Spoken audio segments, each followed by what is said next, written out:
Sarajka Adriana Kući je još kao 8-godišnja djevojčica postala novinarka dječjeg programa tadašnje radio televizije Sarajevo. Ljubav ka pisanju nastavila je njegovati i kada je napustila Bosnu i Hercegovinu.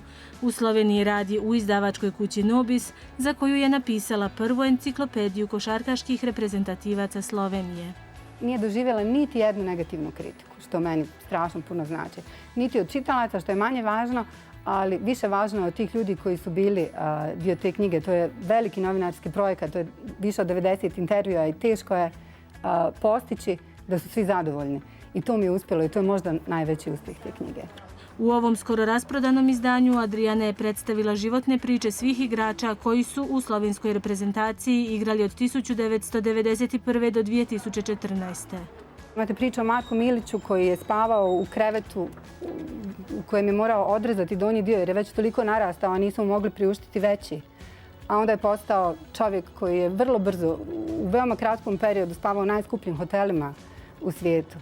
I sve samo zbog te svoje igre, zbog svoje upornosti. I Adriana je zbog ljubavi prema pisanoj riječi te zahvaljujući svojoj upornosti uspjela prevazići i veliku prepreku s kojom se svakodnevno suočavaju mnogi doseljenici. Puno je teže pisati u tuđem jeziku nego na maternjem jeziku na kojem vjerovatno zauvijek sanjaš, čak i ako prestaneš misliti na maternjem jeziku. Teže je, ali nije nemoguće.